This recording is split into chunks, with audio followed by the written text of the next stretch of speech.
Dr. Shaw's Earth Talk will focus on beloved community as climate justice movement. Thank you so much. Stage is yours. Good afternoon and happy Earth Day. I am so excited to talk to you today about Dr. Martin Luther King Jr.'s visionary idea around beloved community in relation to climate justice. Dr. King believed that through nonviolent struggle, we could create a society that centered and was driven by care, love, and compassion, and where the three evils of racism, economic exploitation, and war or violence were eliminated. In addressing these forms of oppression, he was advocating for intersectional justice.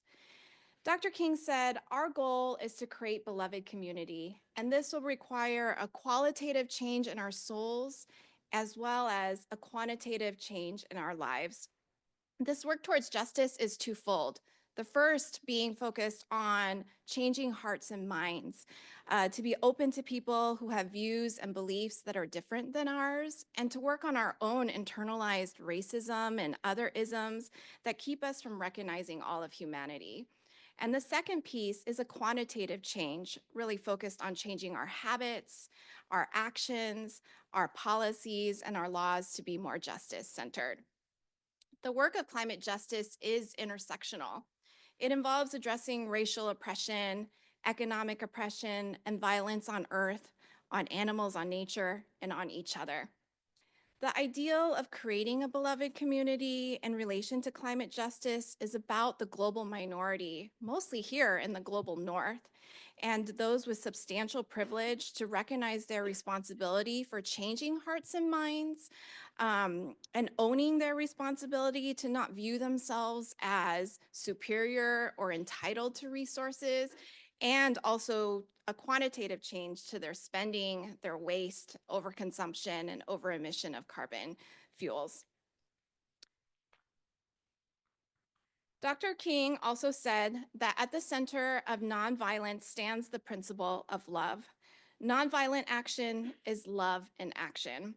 It requires courage and it is not passive.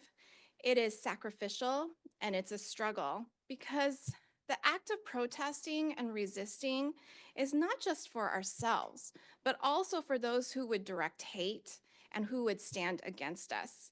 We recognize that their actions are a result of oppressive systems, and we direct love. Courage can be taught, and I think it's infectious. In movements, when we invite folks in, we collectively generate courage and love. And we can learn courage from the movement itself, and that great joy is also possible within struggle. I think that Black and Brown communities still here is a testament to the power of sustained joy and love in the face of violence. In this example of the People's Climate March in 2017, we saw 400,000 people take to the streets demanding that global leaders take action on climate change. Our youth and young people have been such advocates for climate justice that they've been coined the climate generation. And to me, I think that's incredibly inspiring to see young people who often have the least amount of political power to demand that those with power make the necessary changes. In these acts of nonviolence, people are using love to conquer hate and inspire global change. There is so much power in the collective, and when so many people take risks together, they make their sacrifice and their struggle effective. In Dr. Martin Luther King Jr.'s notion of beloved community, an understanding of self-worth and a commitment to rejecting and resisting the forces that marginalize and threaten the dignity and well-being of Black people and folks of color, both individually and collectively, is the climate justice movement. Indigenous wisdom teaches us that we must resist colonized and westernized ideals of the superiority of human over all other living beings, and instead see us all as part of an interconnected web or sphere where we are mutually dependent and exist and thrive only because others do as well. Our water usage here, our food waste, our use of AI has an impact on animals, the environment, and folks in the global south. In Dr. King's words, whatever affects one directly affects us all indirectly. And I can never be what I ought to be unless you are what you ought to be.